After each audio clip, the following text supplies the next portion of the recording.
প্রিয় বন্ধুগণ, স্ক্রিনের উপরে ভাইরাল হওয়া এই ভিডিওটি বর্তমানে সোশ্যাল মিডিয়াতে ঝড় তুলেছে। মক্কাতুল মোকাররমাতে এই রকমভাবে ভিডিও শ্যুট করা এবং নগ্ন হয়ে ভিডিও শ্যুট করাকে দেখে সকলেই আশ্চর্য হয়েছে।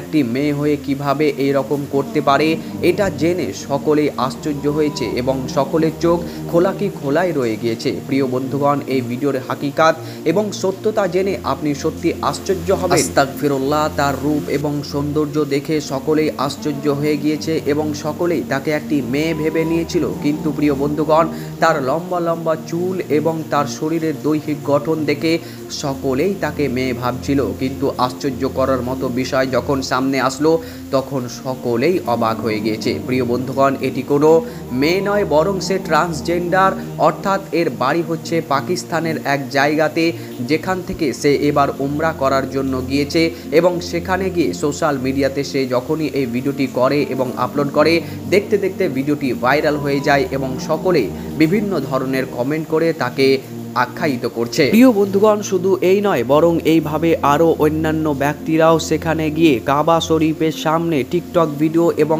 আরও অন্যান্য শর্ট ভিডিও বানিয়ে ইউটিউব এবং ফেসবুকে আপলোড করছে এবং দেখতে দেখতে সে ভিডিওগুলো যখন ভাইরাল হচ্ছে তখন মানুষ তাতে বিভিন্ন ধরনের কমেন্ট করছে। প্রিয় বন্ধুগণ, এই ভিডিওর ব্যাপারে আপনার কি মতামত আপনি অবশ্যই কমেন্ট বক্সে কমেন্ট করুন। ভিডিওটি ভালো লাগলে অবশ্যই একটি লাইক করুন, বন্ধুদেরকে বেশি বেশি